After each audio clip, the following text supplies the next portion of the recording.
Auditing और accounts एक साथ ही है। कोशिश यही रहेगी कि ये सारी की सारी यूनिट्स आपकी लाइव ही ली जाए। इतना मैं कर सकता हूँ। चलिए, थोड़ा एक नई यूनिट शुरू हो रही है तो इसके बारे में थोड़ा बात कर लेते हैं।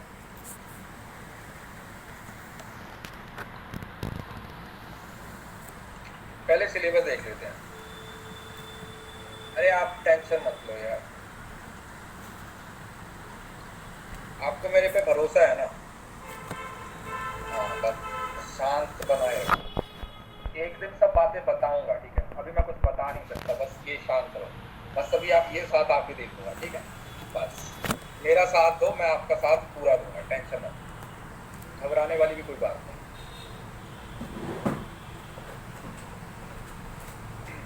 बस चीजें कई हैं वो कंट्रोल में नहीं होती हैं, तो इस वजह से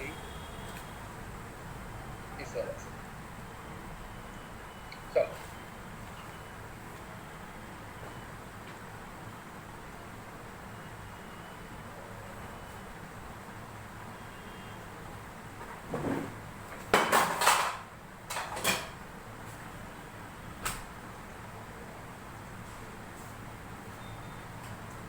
तो ये सिलेबस है।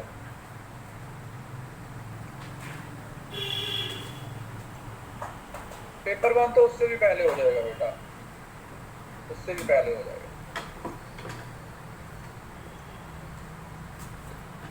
पेपर 1 तो और भी जल्दी हो जाएगा।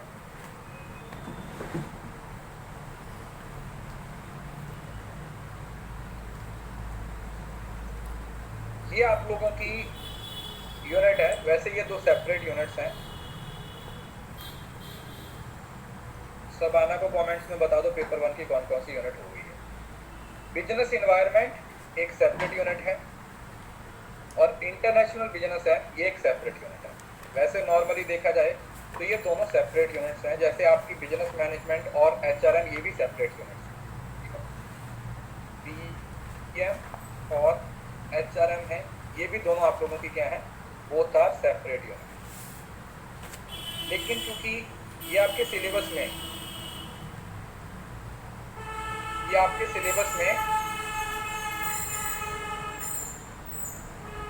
एक ही उसमें दी हुई है,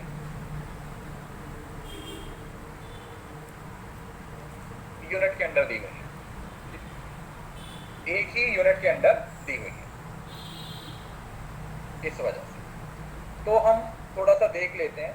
मैं ये वाला जो पोर्शन है ना वो एंड में पढ़ाऊंगा। नॉर्मली मैं ये वाला यूनिट मतलब पोर्शन है वो स्टार्टिंग में पढ़ाता हूँ, लेकिन मैं आज कहाँ से शुरू करूंगा? मैं आज इंटरनेशनल बिजनेस से शुरू करूंगा, क्योंकि बिजनेस इन्वायरमेंट से एक आध क्वेश्चन ही आता है, बिजनेस इन्वायरमेंट से ज़्यादा क्वेश्चन नहीं आते। जो मेजर पोर्शन है वो बेटा आप लोगों का किसका कवर होता है? वो आपका इंटरनेशनल बिजनेस का होता है। जो ज़्यादा सवाल आते हैं वो आप लोगों के IB से आते हैं। कहाँ से आते हैं? IB से आते हैं। तो हम IB को खत्म करेंगे पहले, और जो बिजनेस इन्वायरमेंट है मैक्सिमम 2 क्लासेस लगेंगी, वो आपकी एंड में हो जाएगा। फिर भी उससे पहले हम सिलेबस में सारी चीज़ों को एक बार देख लेते हैं। थोड़ा सा जूम कर देता हूँ ताकि आप लोगों को अच्छे से नजर आ जाए।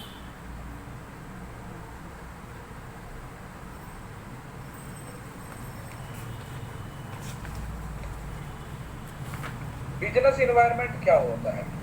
पहले तो ये कि बिजनेस इन्वायरमेंट क्या होता है। ऑब्वियसली बात है कि कोई भी बिजनेस है जहां पर वो ऑपरेट करते हैं उसको बिजनेस इन्वायरमेंट बोल देते हैं। यस और जूम कर देता हूँ।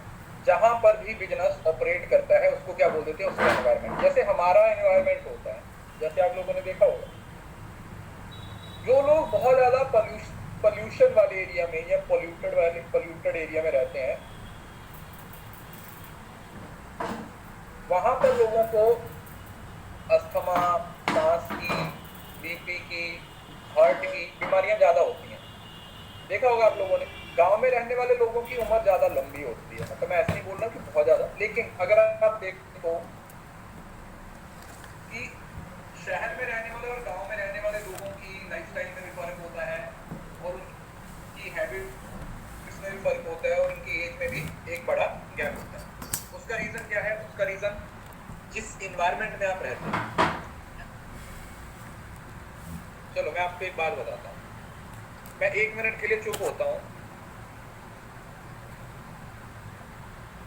आपको टिक टिक तक सुनाई दे रही होगी मेरे ऑफिस में लगे हुए क्लॉक की, सुनाई दे रही है? सुनाई दे रही है? हाँ। सोचो अगर शाम को यही 7 बजे की क्लास मैं किसी शहर में बैठ के लूं, कैन यू इमेजिन कि ऐसी शांति होगी? किसी शहर में बैठ के मैं ये क्लास ले रहा हूं, तो आपको लगता है कि ये शांति होगी? पी पी पू पू पा पा कितना कुछ चलता रहेगा, चलता रहेगा ना, पी पी पा पा पू पू, ये सब चीजें चलती रहेंगी, है ना, चलती रहेंगी। तो उसी तरीके से बिजनेस का भी एक इन्वायरमेंट होता है। अब उसमें सबसे पहले आता है हमारे पास इकोनॉमिक इन्वायरमेंट। इकोनॉमिक इन्वायरमेंट कौन सा इन्वायरमेंट होता है सर? इकोनॉमिक इन्वायरमेंट उस इन्वायरमेंट को बोलते हैं जहां पर सारी बातें मनी से रिलेट की जाती है। किससे रिलेट की जाती है? मनी से। मनी मतलब पैसे से रिलेटेड की जाती है। सारी चीजें किससे रिलेटेड की जाती हैं? पैसे से रिलेटेड की जाती है। किससे रिलेटेड होती है? पैसे से रिलेटेड होती है। तो इकोनॉमिक में मॉनेटरी पॉलिसी, फाइनेंशियल, जो भी जितनी भी ट्रांजैक्शंस होती हैं, उसके बाद इकोनॉमिक सिस्टम आ जाते हैं। इकोनॉमिक सिस्टम कैसे? जैसे आप लोगों को पता होगा कैपिटलिस्ट होता है ना, आपने पढ़ा होगा, सोशलिस्ट, कैपिटलिस्ट, कि सरकार का कंट्रोल कितना है ना, किसी पे स्टेट का कंट्रोल कितना है, प्राइवेट सेक्टर का कितना कंट्रोल है, वो मिक्स। इंडिया के अंदर जैसे मिक्स सिस्टम चलता है, यूएस में कैपिटलिस्ट चलता है, चाइना में सोशलिस्ट चलता है, इस तरीके से मिक्स सिस्टम चलाए जाते हैं। उसके बाद देन आता है हमारे पास economic policies, monetary and fiscal policy. अब ये दोनों पॉलिसीज वैसे आप लोगों को बेसिक आइडिया है इनका, बेसिक नॉलेज तो आपको इनकी है, you know all the basic things about. आपको इनकी बेसिक थिंग्स के बारे में पता है कि मॉनेटरी पॉलिसी क्या होती है, फिस्कल पॉलिसी क्या होती है, हमने इसका डिफरेंस भी पढ़ा था डिटेल में।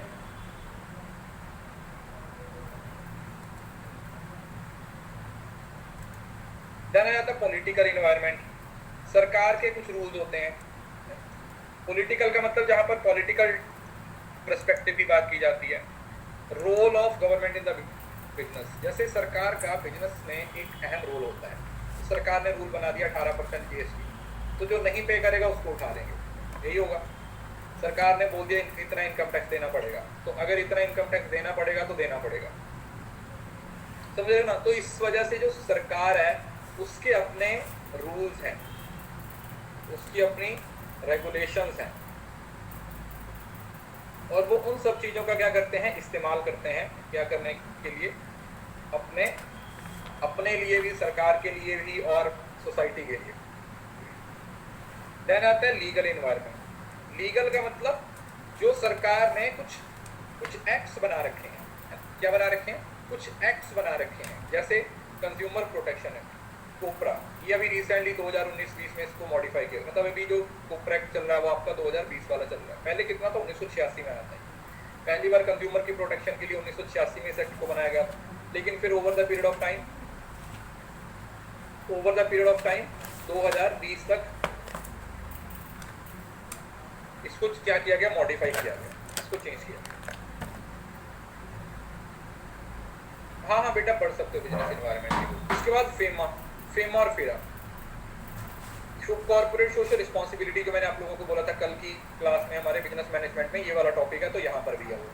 तो सीएसआर के अंदर क्या आता है कि कोई भी कंपनी है उसमें इसमें इस कोर्स में करेंगे सीएसआर टॉपिक, और कॉर्पोरेट जो गवर्नेंस वाला है ना, और दोनों इस यूनिट में पढ़ेंगे। सोशल रिस्पॉन्सिबिलिटी का मतलब क्या हुआ? कॉर्पोरेट सोशल रिस्पॉन्सिबिलिटी का मतलब जिसके अंदर कि एक कंपनी है वो अगर काम कर रही है तो उसको सिर्फ और सिर्फ अपने बिजनेस के बारे में नहीं सोचना, उसकी सोसाइटी के प्रति भी क्या है कुछ रिस्पॉन्सिबिलिटी है, उसको सोसाइटी के बारे में भी सोचना पड़ेगा। ठीक है, तो फिर बताओ कि तो पिछले 3 साल का एवरेज जो भी हो।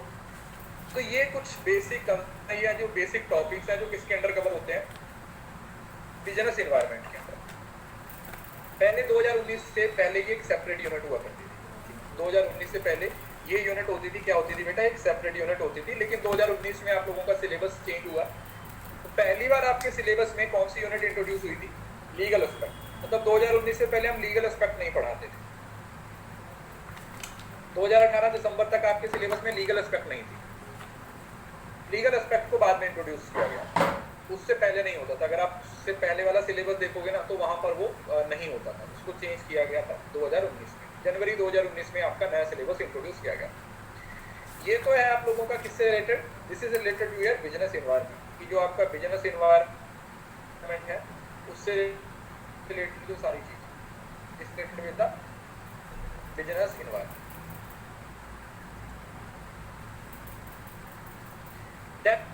स्कोप हो गया आपका इंटरनेशनल बिजनेस। ये एक इंपॉर्टेंट यूनिट है और इससे कई सवाल, कुछ इंपॉर्टेंट चीजें यहाँ से आप लोगों को पेपर में पूछी जाती है।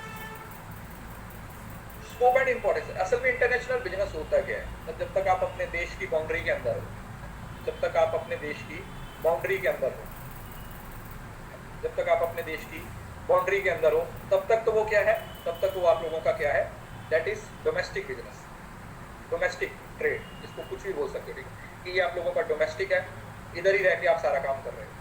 और globalisation and drivers modes of entry into international business, और फिर वो बता कि इंटरनेशनल बिजनेस के जो भी मोड्स हैं वो के अंदर आप globalisation and its modes of entry into international कर सकते हो। कौन कौन, मैं कोई बता सकता है मुझे बता सकते हैं कौन कौन से तरीके हो सकते हैं इंटरनेशनल बिजनेस में एंट्री के?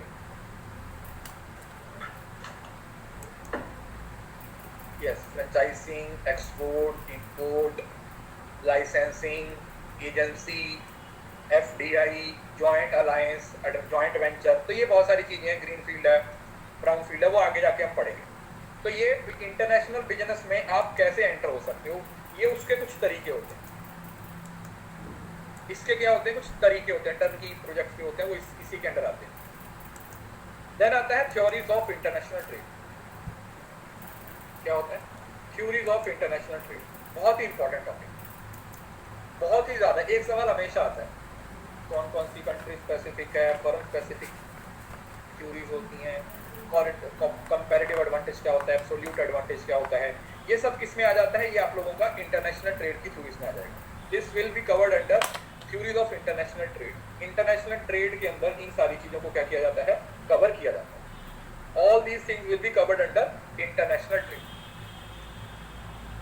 देन आ जाता है government intervention in international trade, मतलब trade, tariff, non tariff barrier, और इंडिया की फॉरेन ट्रेड पॉलिसी। अब ये जो इंडिया की फॉरेन ट्रेड पॉलिसी है ना, ये मैं क्लास में नहीं पढ़ाऊंगा, मैं आपको इसकी सिर्फ पीडीएफ दूंगा।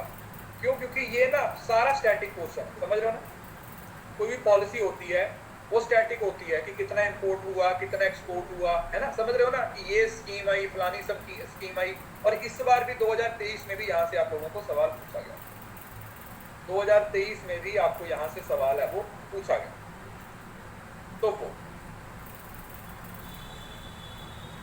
तो ये है कुछ बेसिक चीज नेशनल बिजनेस से रिलेटेड आप लोगों को पेपर में पूछना है। पॉलिसी, एग्जिम पॉलिसी सब पूछते हैं।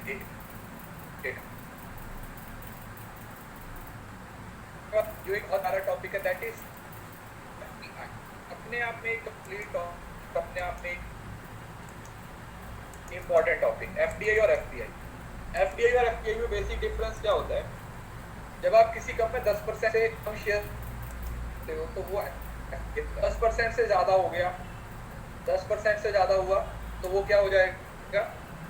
That will be foreign direct investment. Pi का भी क्या होता है? जब आप किसी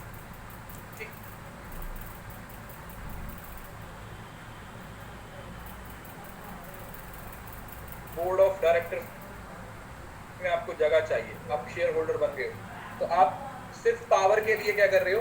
पावर के लिए उस कंपनी का हिस्सा बनने की कोशिश कर रहे हो। You are trying to be the part of the company's decision making. Company की डिसीजन मेकिंग का क्या बनना चाहते हो? पार्ट बनना चाहते हो। लेकिन अगर आप शॉर्ट टर्म के लिए प्रॉफिट, आपका मेन ऑब्जेक्टिव क्या भैया? प्रॉफिट निकालो, नहीं,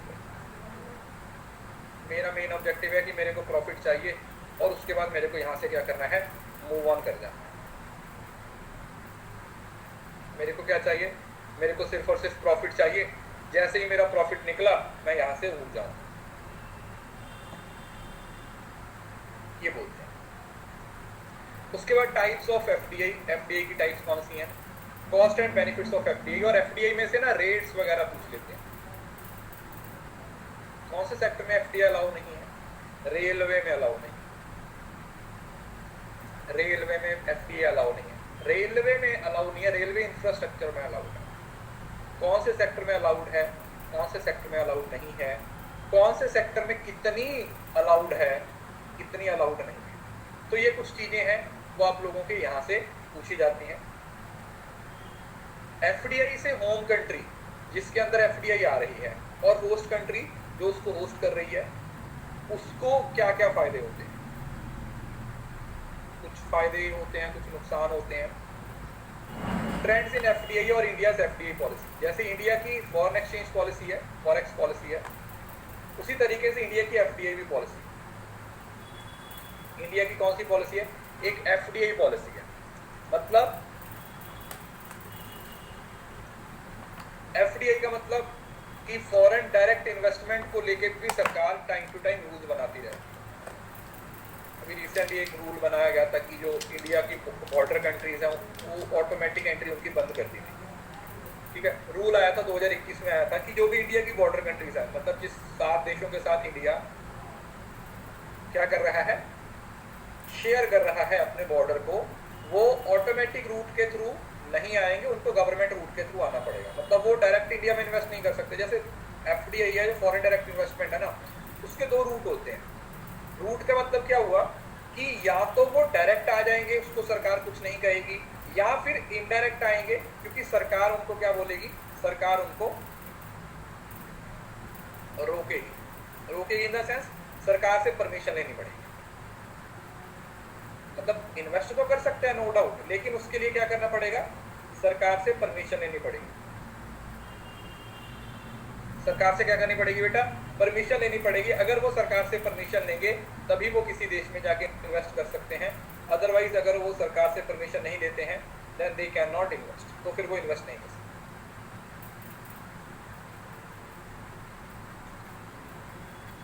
देन एक और इंपॉर्टेंट टॉपिक आता है, that is BOP, balance of payment. अपने आप में एक प्यारा topic, complete topic. Importance and component of BOP. जो बीओपी है, बैलेंस ऑफ पेमेंट है, उसके कौन कौन से components, what are the different components of BOP. Balance of payment तो वो एक देश एक पर्टिकुलर ईयर के दौरान, एक साल के दौरान एक देश कौन कौन सी फाइनेंशियल ट्रांजैक्शंस करता है बाकी देश के लोगों के साथ। जैसे इंडिया है, वो एक साल के दौरान फॉरेन कंट्रीज के साथ कितनी ट्रांजैक्शंस करता है, आइदर इट इज एक्सपोर्ट और इंपोर्ट। और उसके फिर आगे current account, capital account, financial account, इस तरीके के अकाउंट्स है वो बनेंगे। अलग अलग तरीके के अकाउंट्स है वो क्या होते हैं, बने रहते हैं। कुछ करंट अकाउंट बने रहते हैं, कुछ कैपिटल अकाउंट है वो बने रहते हैं।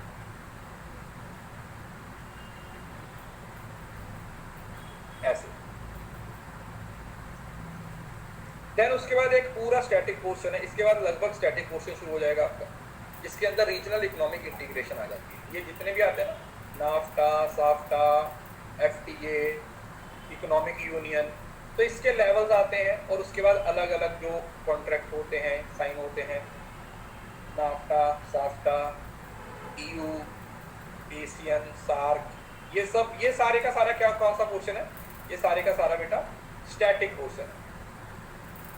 स्टैटिक, जैसे अभी G20 की मीटिंग हो रही है, तो अब इसको जरूर से एक बार न्यूज में है तो इसको थोड़ा सा पढ़िएगा, है ना, क्योंकि G20 है तो उसमें कुछ ना कुछ ऐसी चीजें होंगी जो आपके एग्जाम के पॉइंट ऑफ व्यू से जरूरी होती है। G20 की समिट हो रही है 10-11 को, तो हो सकता है वहां पर कुछ चीजें चेंज हो जाएं।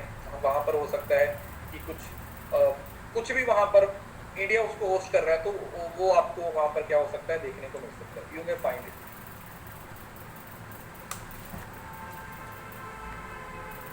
राइट, 9 और 10 को है, 10, हाँ 9-10 को जितने भी है, मतलब एग्जैक्टली, तो दिल्ली में हो रहा है।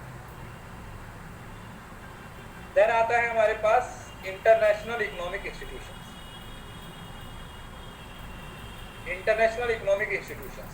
इंटरनेशनल इकोनॉमिक इंस्टीट्यूशंस कौन से होते हैं?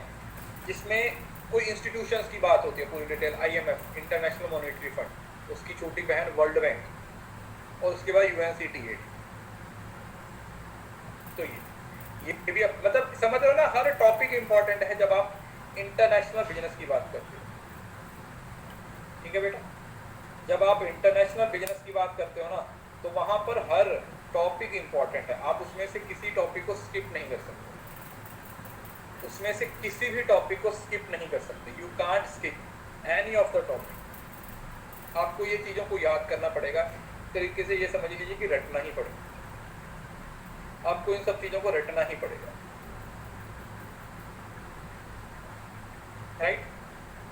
तो ये हो गया, अपने आप में एक इंपॉर्टेंट टॉपिक है। देन आता है हमारे पास WTO, अपने आप में एक important topic, World Trade Organisation. ये तो बहुत ज़्यादा ट्रिप्स ट्रेन्स वगैरह जो आता है ना, एग्रीकल्चरल कॉन्ट्रैक्ट्स, वो सब इसमें से बहुत इन डेप्थ पूछे जाते हैं। Functions and objectives of WTO, कि WTO के फंक्शंस क्या हैं, ऑब्जेक्टिव्स क्या हैं, एग्रीकल्चर एग्रीमेंट्स कौन से हैं, गैट्स क्या है, ट्रिप्स क्या है, ट्रिम्स क्या है, ये सारी चीज़ें समझ रहे हो ना। तो मतलब इंटरनेशनल बिजनेस में 30-40% पोर्शन है जो समझने वाला है, जिसको थोड़ा सा समझना पड़ेगा, जिसको थोड़ा सा अंडरस्टैंड करना पड़ेगा कि शायद इसके अंदर ये चीज़ें हैं, जिसकी एक अंडरस्टैंडिंग ज़रूरी है। जिसकी क्या जरूरी है बेटा? जिसकी एक अंडरस्टैंडिंग ज़रूरी है। लेकिन बाकी का सारा पोर्शन क्या है? लगभग स्टैटिक ही है।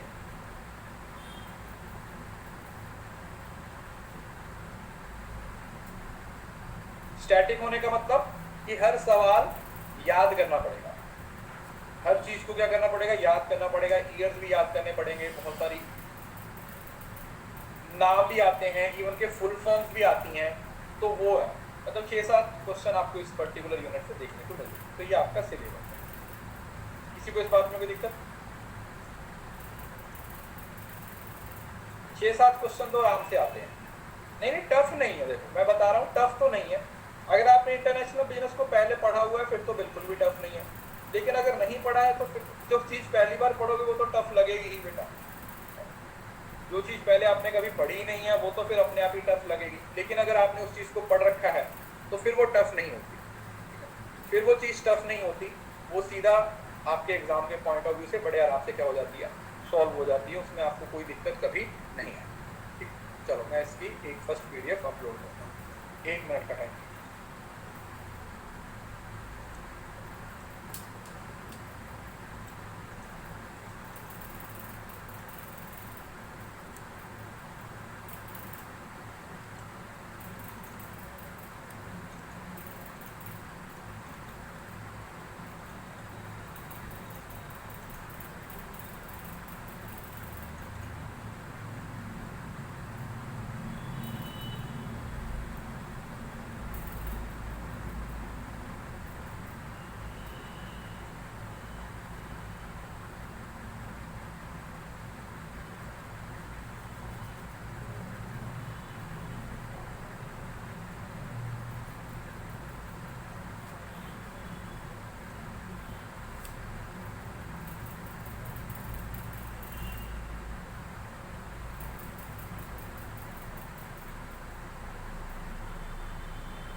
ये वाले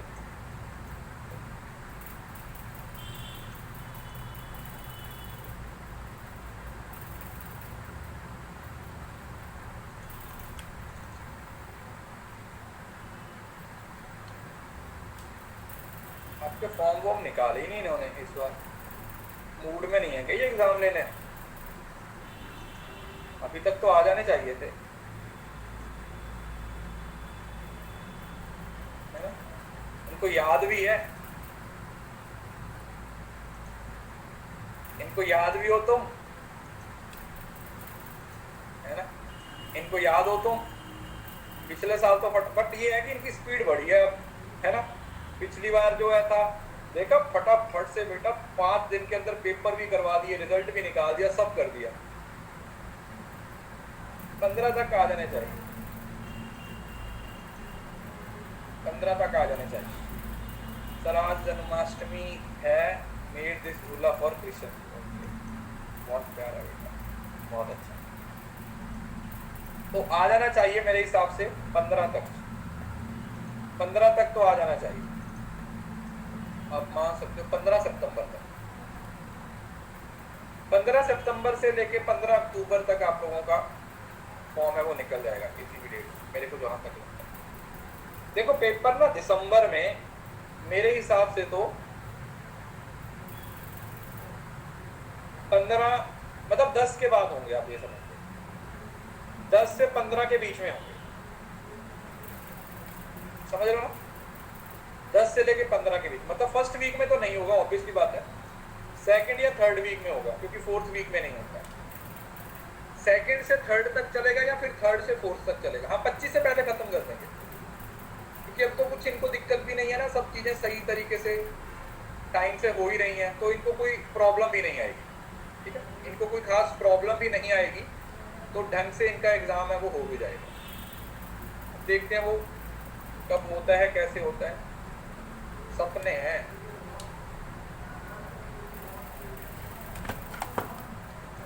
जब होगा तो देख लेंगे, उम्मीद पे दुनिया कायम है, तो उम्मीद की जा सकती है कि ऐसा ही हो, लेकिन अब होगा या नहीं होगा वो अलग बात है।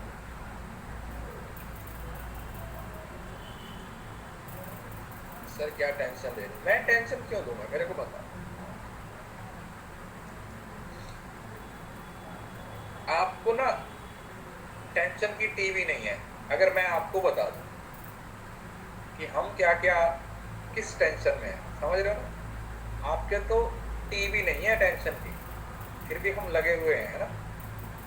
टेंशन मत लो बेटा, पढ़ाई करते रहो, क्योंकि देखो अल्टीमेटली ना मैंने एक चीज सोची है, मैंने ऑब्जर्व किया है। देखो मेरी जिंदगी में भी ना ऐसे रोलर कोस्टर राइड ही रही है ना, एकदम से कभी ऐसे ऊपर, फिर एकदम से नीचे, फिर एक रोलर कोस्टर आता है, फिर एकदम से नीचे, तो रोलर कोस्टर राइड रही है। उसमें एक चीज तो मैंने समझ ली कि आपकी जिंदगी में जो होना है ना वो होके रहेगा, अब वो चाहे फिर अच्छा है या बुरा है, आपके टेंशन लेने से वो चेंज नहीं होगा।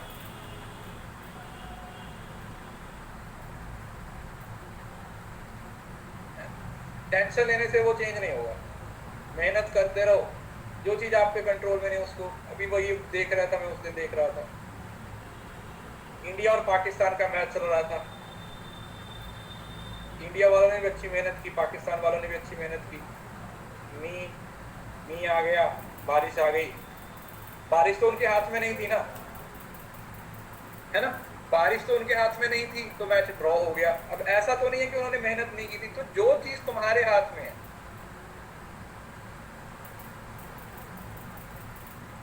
जो चीज तुम्हारे हाथ में है, जो चीज तुम्हारे हाथ में है वो तुम्हारे हाथ में है, जो चीज तुम्हारे हाथ में नहीं है उसके बारे में सोचने का भी कोई मतलब नहीं।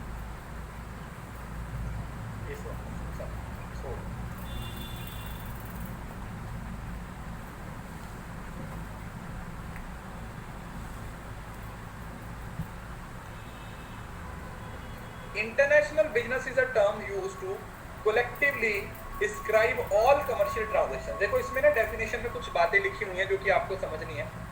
All commercial transactions, वो प्राइवेट हो चाहे गवर्नमेंटल हो, sales, investment, logistic and transportation, हर तरीके की। हाँ पहले इंटरनेशनल बिजनेस पढ़ेंगे बेटा, इससे ज्यादा सवाल आते हैं, बिजनेस एनवायरनमेंट तो इजी यूनिट है, वो एंड में पढ़ेंगे। That take place between two or more Nations, मतलब इंटरनेशनल वो तभी बनती है जब उसके अंदर दो अलग अलग देश इन्वॉल्व होते हैं, ठीक है, एक साइड पे इंडिया, एक साइड पे पाकिस्तान, या जो भी दो देश जब इन्वॉल्व होते हैं उसकी बात की जाए।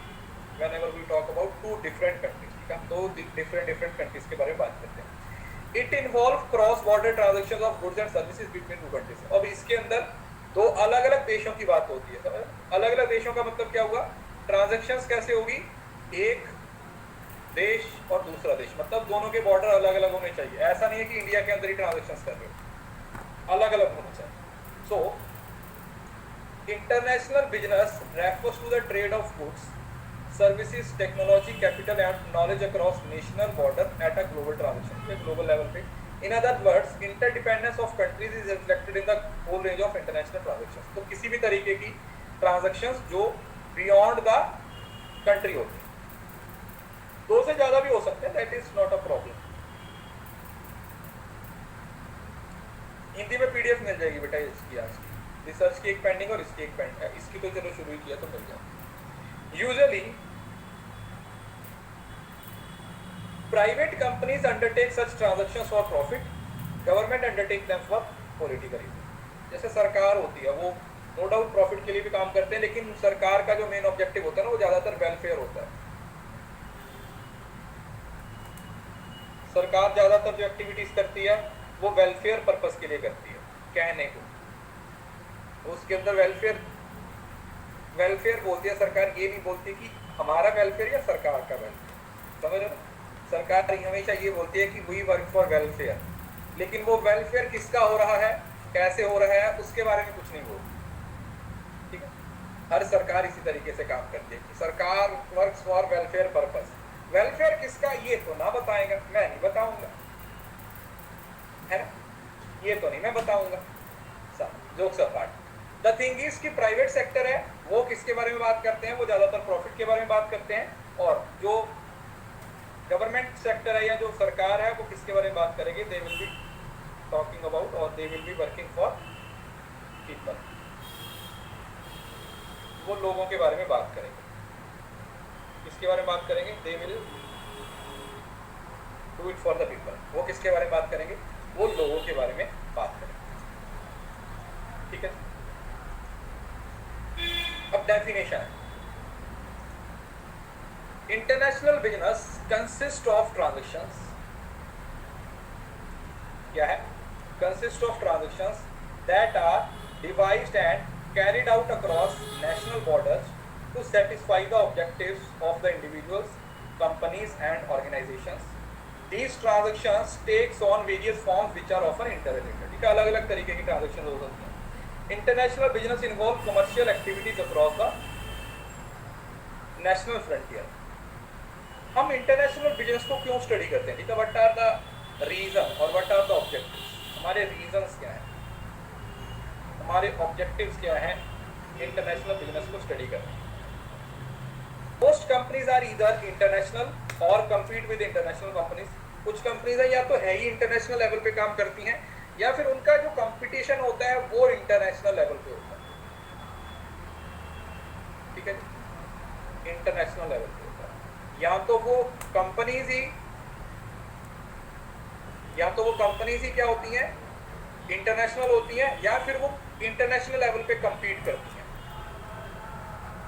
मोड्स ऑफ ऑपरेशन में differ from those used domestically. अब तरीके अब डोमेस्टिक में आप फ्रेंचाइजी वगैरह लोगे या नहीं, डोमेस्टिक में तो नहीं करोगे, डोमेस्टिक में तो नॉर्मल आपकी बिजनेस की ट्रांजैक्शन होती है, लेकिन इंटरनेशनल पे तो आपको करना पड़ता है। The best way of conducting business में डिफर बाय द कंपनी, और हर कंपनी का बिजनेस करने का तरीका अलग होता है, उसको स्टडी करने की कोशिश करते हो।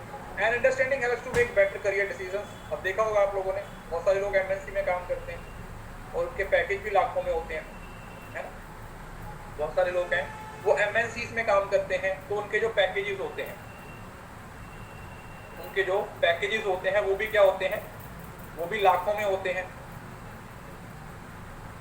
तो इस वजह से वो क्या करते हैं, वो इस चीज को फोकस करने की कोशिश करते हैं, they try to make it happen. And understanding helps you decide what governmental policies to support, और इससे आपकी एक बेसिक अंडरस्टैंडिंग डेवलप हो जाती है, जिससे आपको ये पता चल जाता है कि सरकार कहाँ पर क्या सही कर रही है, कहाँ पर क्या गलत कर रही है, और आपको किस तरीके से सरकार की पॉलिसीज को फॉलो करना है। What are the different policies that you need to follow, ऐसा। अब डोमेस्टिक बिजनेस, और अगर आप इंटरनेशनल बिजनेस की बात करो तो उसमें क्या डिफरेंस है। डोमेस्टिक बिजनेस मतलब जो देश की बाउंड्री के अंदर है, भारत के अंदर है, भारत का मतलब 2 स्टेट्स के बीच में हो सकता है, एक ही स्टेट का हो सकता है, कुछ भी हो सकता है, मतलब आप देश की बाउंड्रीज को क्रॉस नहीं कर रहे हो। ठीक है, आप देश की बाउंड्रीज को क्रॉस नहीं कर रहे, you are not crossing the boundaries of the country. So a business is said to be domestic when its economic transactions are conducted with in the geographical boundaries of the country, देश की geographical boundaries के अंदर जब इसको study किया जाता है। और इंटरनेशनल बिजनेस क्या हो जाएगा? International business is one which is engaged in economic transactions with several countries in the world, जो several countries की बात करते हैं, बहुत सारे देशों के अंदर जिसकी ट्रांजेक्शन होती है, आउटसाइड द कंट्री, देश से बाहर। Area of operation with in the country, operation कहां पर होगा? बिजनेस के अंदर, सिर्फ कहां पर? सिर्फ देश के अंदर। और यहाँ पर होल वर्ल्ड, पूरे दुनिया में, पूरे संसार में। यहाँ पर क्वालिटी को कोई फर्क ही नहीं पड़ता, अपने देश में जाके मर्जी करते तो लोग सब बेचते रहते हैं, देखा होगा आप लोगों ने, first copy, second copy, third copy, fourth copy, fifth copy तक बेच देते हैं। ज़ारा को टारा बना देते हैं लोग, आगे होता था ब्लैकबेरी को ब्लूबेरी बना देते थे, एडिडास को देवदास बना देते हैं। तो ये अपने देश में ही चल सकता है भैया, ये अपने देश की बाउंड्रीज में ही चल सकता है, ये अपने देश की बाउंड्री से बाहर नहीं कर सकता, क्योंकि कंपटीशन नहीं होता। इस वजह से ट्रांजैक्शन तो सिंगल करेंसी में, रुपए में कहीं पर भी डील कर लो आप इंडिया के अंदर, तो यहाँ पर मल्टीपल करेंसी होती है, और यहाँ पर जो कंपटीशन है या वो काफी टफ होता है, तो इस वजह से कैपिटल कम होती है, यहाँ पर ज्यादा होगी, ऑब्वियसली बात है। रिस्ट्रिक्शंस है यहाँ पर थोड़ी सी कम होती है, कम ही रिस्ट्रिक्शंस होती हैं, यहाँ पर रिस्ट्रिक्शंस होती हैं वो काफ़ी ज़्यादा होती हैं। There are many restrictions. Nature of customer एक ही तरीके के होते हैं, यहाँ पर हेट्रो का मतलब डिफरेंट,